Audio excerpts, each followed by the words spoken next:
The city stretched out below William's penthouse like a carpet of scattered diamonds, each tiny light a life, a story.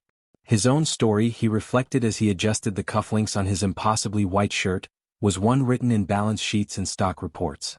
It was a story of cold, hard numbers, and today's number was particularly significant. It was his wedding day. He felt no nervous flutter in his stomach, no soaring joy in his heart. There was only the quiet, solid satisfaction of a merger finally, perfectly sealed. Catherine was, by all accounts, a suitable choice. Her family's old, respected name lent a layer of tradition his new money could not buy, and in return, his immense wealth would rescue their crumbling estate from certain ruin. It was a transaction. A smart one. He had seen her picture, a pleasant-looking young woman with warm eyes, but he had not bothered to learn much more. The details were irrelevant to the contract. Across the city, in a guest room of a hotel she could never afford on her own, Catherine stood perfectly still while a stylist fussed with the hem of her dress. The gown was a masterpiece of silk and lace, worth more than her first car. It felt heavy. She looked at her reflection in the full-length mirror and saw a stranger staring back. A bride. The word was supposed to spark magic, a sense of embarking on a great adventure with the love of your life. For her, it sparked a cold, quiet dread that had settled deep in her bones. She was doing this for her parents, for the family home where she had grown up, for the staff who depended on them. She had repeated this to herself like a mantra for the 3 weeks since the arrangement had been proposed and agreed upon. William Blackwood was a billionaire, a man of immense power and influence. He was also, by all accounts, a man of ice. She had met him exactly once before today in a lawyer's office, where they had shaken hands and signed the preliminary documents. He had been polite, breathtakingly handsome in a severe, sculpted way, and utterly detached. He had assessed her with a quick, impersonal glance, the same way she imagined he assessed a company he was about to acquire, and had nodded his approval. Now she was to be his wife. In name only, he had assured her lawyer. A business arrangement. The ceremony was a blur. A sea of unfamiliar, wealthy faces, the scent of thousands of dollars worth of flowers, the weight of a diamond ring being slipped onto her finger. She recited her vows, her voice a thin, steady thread in the vastness of the cathedral. She heard William's voice, deep and resonant, doing the same, but the words to love and to cherish sounded like legal clauses coming from his mouth. There was no warmth in his touch as he held her hand, no emotion in his eyes when he leaned in to briefly, chastely brush his lips against her cheek. It was a performance, and they were the lead actors in a play nobody knew was fake. The reception was even larger, a whirlwind of champagne toasts and orchestrated music. Catherine smiled until her face ached, accepting congratulations from people whose names she would never remember. She watched William from across the room. He was a master of this environment, moving through the crowd with an easy, authoritative grace, shaking hands, sharing a quiet word that made powerful men laugh. He was like a king holding court. He never looked her way. When it was finally, blessedly over, they were driven away in a silent, sleek car to his penthouse. The elevator ride to the top floor was soundless and swift, the tension between them a physical presence in the small space. The doors opened directly into his home. It was stunning. All sharp angles, floor-to-ceiling glass, and minimalist furniture. It was the most beautiful place Catherine had ever seen, and it felt as cold and impersonal as a museum. "Your room is down that hall, the last door on the right," William said, his voice cutting through the quiet. He had already taken off his tie and jacket. "It has its own bathroom. You should find everything you need." It was a dismissal. A confirmation that their shared performance was over for the day. "Thank you," she whispered, her own voice sounding small and fragile. She moved toward the hallway he had indicated, her heels clicking on the polished concrete floor. Her suitcase had already been brought up. The exhaustion of the day, mixed with a crushing wave of loneliness, finally overwhelmed her. Her hands were trembling slightly. She saw a side table with a crystal carafe of water and a glass, and she moved towards it, thinking a drink might steady her nerves. But her hand, slick with a nervous sweat, fumbled the heavy glass. It slipped from her grasp, hitting the table with a sharp crack before tumbling to the floor, water splashing all over the front of her beautiful, expensive wedding dress. A small, choked gasp escaped her. It was the final straw. The perfect composure she had held onto all day shattered. Tears welled in her eyes as she looked down at the dark, spreading stain on the silk and the shards of crystal at her feet. "Oh, I'm so sorry," she stammered, humiliation burning her cheeks. William, who had been heading towards his own wing of the penthouse, stopped and turned. He saw her standing there, a vision of misery amidst the splendor of his home, her dress ruined, her shoulders slumped in defeat. For the first time he wasn't looking at a business partner or an asset. He was looking at a person, a young woman, clearly overwhelmed and frightened. A strange feeling, one he couldn't immediately identify, stirred within him. It wasn't annoyance. It was something else. He walked over, his steps quiet. "It's just a glass," he said, his voice softer than she had ever heard it. He crouched down, carefully picking up the larger pieces of crystal. Then he stood and, without asking, took a clean linen napkin from the table. Instead of handing it to her, he began to gently dab at the wet stain on her dress. Catherine froze, her breath catching in her throat. His touch, even through the fabric of the dress, was surprisingly gentle. He was so close she could smell the clean, subtle scent of his cologne. She could see the dark lashes framing his intense eyes, now focused on his task. When his knuckles accidentally brushed against the bare skin of her collarbone, a jolt, like a tiny spark of electricity, passed between them. William felt it too. His hand stilled. He looked up and his gaze met hers. For a long, silent moment, they just looked at each other. The billionaire and his bride. The man of ice and the woman trembling before him. In her eyes he didn't see a business deal. He saw vulnerability, and a quiet strength that had endured this difficult day. He saw beauty, not just the kind from a photograph but a real, living, breathing beauty. The carefully constructed wall around his emotions developed a hairline crack.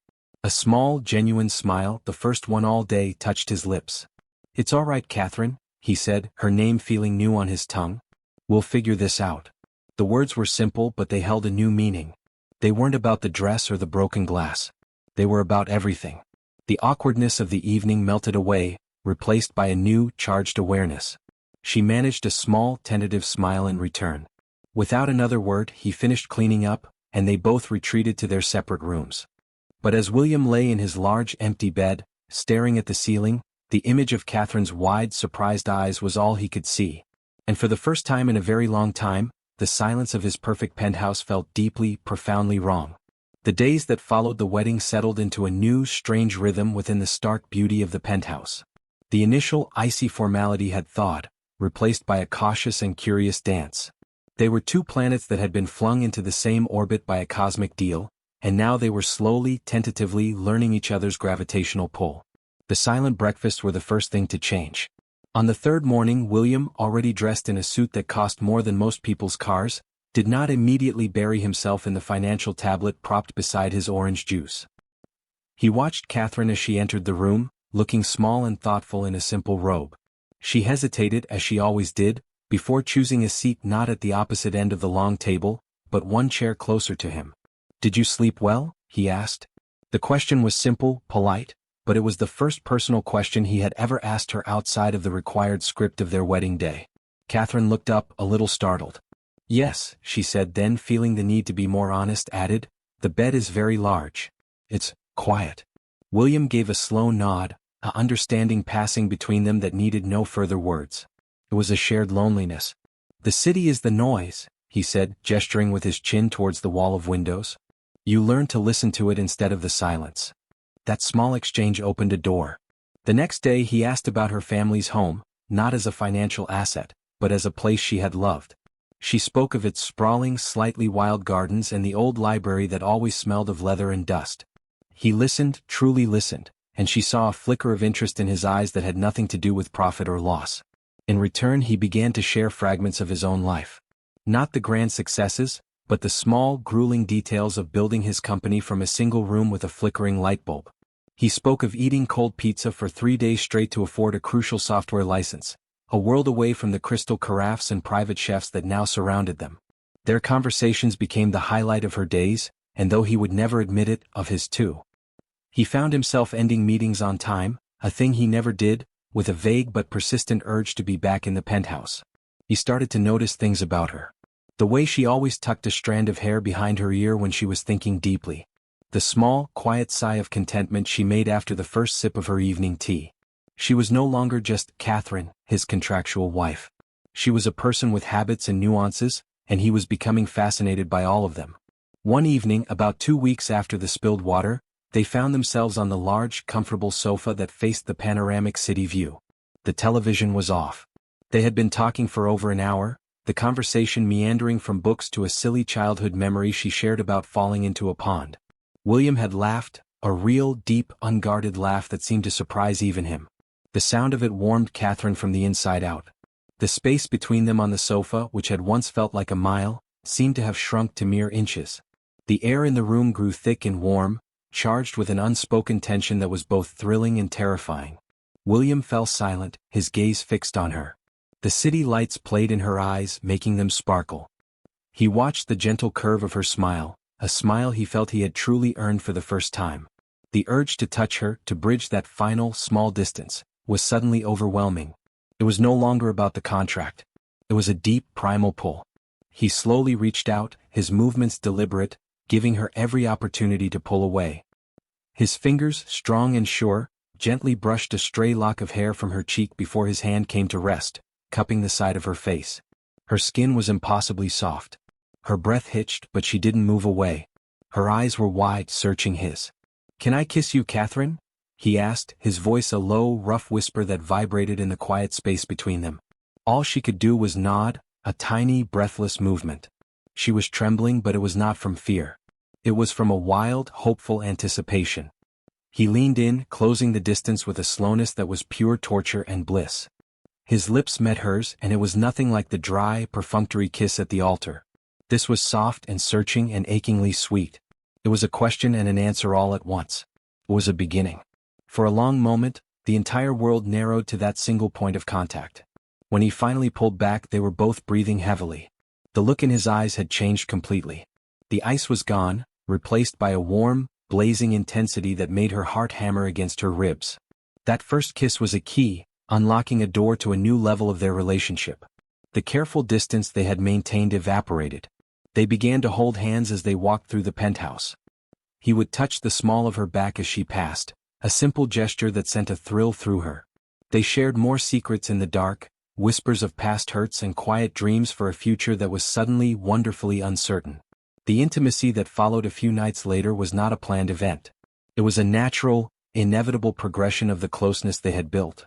It was born from a lingering goodnight kiss at her bedroom door that deepened, from hands that began to explore not with greed, but with a reverent curiosity. He was, as he was in all things, meticulously controlled, but his control was tempered by a breathtaking gentleness. He was patient, his hands and lips learning her, mapping the landscape of her body as if it were the most precious territory he had ever encountered. He could feel the nervous tension in her limbs, the slight, shy hesitation in her touches. He attributed it to the newness of their physical relationship, to the fact that they were still virtual strangers in so many ways. He was exquisitely careful, his focus entirely on her comfort, on her pleasure. He whispered her name like a prayer against her skin, his own desire a roaring fire held in check by a will of iron. When they finally joined, when he felt the final, intimate barrier give way, he understood. He stilled completely, the air rushing from his lungs as if he'd been struck. In the dim light, he looked down at her face, saw the tears glistening in her eyes, not of pain but of overwhelming emotion, and the truth crashed over him with the force of a tidal wave. The shyness, the hesitation, the incredible tight heat that enveloped him, it was not just newness. It was her absolute first time. He gasped, his forehead dropping to rest against hers as he fought for the breath that seemed to have deserted him. The magnitude of the trust she had just placed in him was humbling. In that moment, the billionaire who commanded boardrooms and moved markets was brought to his knees by the quiet gift of a virgin wife. He held himself perfectly still, letting her adjust, his hands cradling her face with a tenderness that made her want to weep. "You never told me," he finally whispered, his voice raw with a mixture of awe and profound reverence. "You never told me you are this tight." He pulled back just enough to look into her eyes, his own shining with an emotion so deep it stole her breath. "Catherine," he breathed, his thumb stroking her cheek. "You trusted me with this. With your first time." He shook his head as if he could scarcely comprehend it. That means more to me than all the money, all the companies, everything I have ever owned in my entire life." In that moment, the last vestiges of their business deal burned away, leaving nothing but the raw, stunning truth of two people, truly together for the first time. He began to move again, but now every motion was a vow, every touch a promise. He was no longer just making love to his wife, he was worshipping her. And as Catherine gave herself over to the sensations, to the feeling of being so utterly cherished, She knew that what had begun as a paper promise had just been rewritten in the most permanent ink of all. The penthouse was no longer just a structure of glass and steel. It had been transformed into a home, its cold, echoing silence replaced by a warm, living hum. The change was not in the decor, which remained impeccably minimalist, but in the very air that filled it. It was in the soft sweater Catherine left draped over the back of the sofa, in the financial journal of Williams that she now felt comfortable enough to move from the coffee table, in the shared coffee pot in the kitchen that was always ready for the both of them. Their life together settled into a new, profound rhythm, one built not on the shaky foundation of a contract, but on the solid bedrock of the intimacy they had discovered. William was a man transformed. The stern, unapproachable billionaire seemed to have vanished, replaced by a man who smiled easily, whose eyes softened the moment they landed on his wife. He found excuses to leave the office early, inventing reasons like needing to consult her on art for the walls or simply claiming a desire for a home-cooked meal, something they now often prepared together, a messy, laughing affair that was more about the company than the cuisine. Catherine in turn blossomed. The timid, anxious young woman who had trembled at the prospect of her new life was gone. In her place was a confident, radiant woman, secure in the knowledge that she was loved not for what she could bring to a business deal, but for who she was. Their love was a quiet, constant force. It was in the way William's hand would automatically find the small of her back when they stood together, a possessive and protective gesture that had become as natural to him as breathing. It was in the way Catherine would reach for his hand across the restaurant table, her thumb gently stroking his knuckles, a silent communication that needed no words. They were, to the outside world, a perfect power couple, but in the privacy of their home, they were simply William and Catherine, two people who had stumbled into the most unexpected and beautiful love story. This newfound happiness, however, could not exist in a bubble. The real world, with its pressures and expectations, was always waiting at the periphery. The challenge came from an unexpected quarter. An old business rival of William's, a man named Arthur Sterling who had long been jealous of William's success. At a high-stakes charity gala, our event that was Catherine's first major public appearance as Mrs. Blackwood, Sterling made his move. He cornered William near the bar, his voice dripping with false concern. "The word around the club, William, is that you've gone soft," Sterling said, his eyes flicking dismissively towards Catherine, who was chatting animatedly with a group of people across the room. "They say you're distracted. That your new, domestic situation has dulled your edge. That you're not the shark you used to be." The words were carefully chosen to strike at William's deepest insecurities, the fear that the hard, driven man who had built an empire was being weakened by something as fragile as emotion. A shadow passed over William's face. The old instincts, the ones that valued ruthless ambition above all else, flared to life. For the rest of the evening he was distant. He withdrew into the cold, impenetrable shell that Catherine had not seen since their earliest days. He stopped seeking her out with his eyes. His answers to her questions became short, clipped. The warmth that had enveloped them vanished, leaving Catherine feeling cold and confused in the middle of the crowded, glittering room. The drive home was silent, the space between them in the back of the car feeling like an uncrossable chasm. Later, as William stood by the window, staring out at the city with a stormy expression, Catherine approached him. She didn't yell or accuse. She simply stood beside him, her presence a quiet challenge to his silence. "He got to you, didn't he?" she said softly. "Arthur Sterling." William didn't deny it. "He said I've gone soft," he muttered, the words tasting like ash in his mouth. Catherine turned to him, placing a gentle hand on his arm, forcing him to look at her. "William," she said, her voice firm yet filled with love. "I married the businessman. I said, I do, to the powerful, brilliant man who built all of this from nothing. But I fell in love with the man I discovered living inside him. The one who is kind and patient, and who makes me feel safer than anyone ever has in my entire life." She stepped closer, her eyes pleading. "Don't lose him. Don't you dare trade him in for a colder version because of the jealous words of a small-minded man. Your ability to love is not a weakness. It is the greatest strength you have." Her words were a key, unlocking the prison of his own doubt. He looked at her, truly looked at her, and saw not a distraction but his foundation. She was his center. She was his home. The coldness in his eyes melted away, replaced by a fierce, determined love. He pulled her into his arms, holding her tightly, as if he were anchoring himself to the one true thing in his life. "You're right," he whispered into her hair.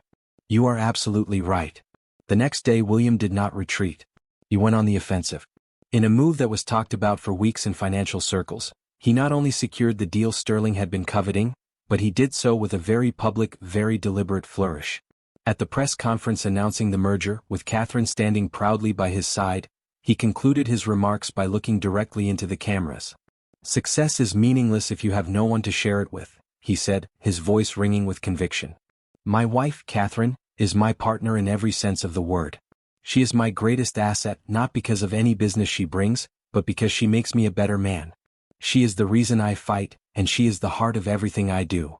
It was a declaration that silenced his critics and cemented his legend, not as a ruthless shark, but as a man of unparalleled power and depth.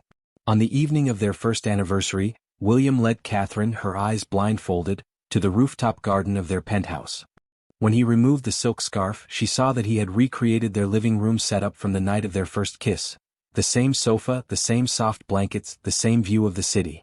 But there, in the center of the rooftop, was a single breathtakingly beautiful rose bush, its flowers in full crimson bloom. He led her to it and then, to her utter astonishment, got down on one knee. He wasn't holding the wedding band she already wore. He was holding a new ring, a simple, stunning band of diamonds that mirrored the stars above them. "Catherine," he began, his voice thick with emotion. "A year ago I asked you to be my wife for all the wrong reasons. I asked for your name, your family, your presence. Today I am asking you again for all the right reasons. I am asking for your heart, your laughter, your tomorrows. I am asking you to be my wife, not because of a contract, but because my soul does not know how to exist without yours. Will you marry me? Again. For real this time?" Tears of pure, unadulterated joy streamed down Catherine's face as she nodded, pulling him to his feet. "Yes," she whispered against his lips as he kissed her. "1,000 times yes." The story of William and Catherine did not end with that second proposal. It simply entered its most beautiful chapter.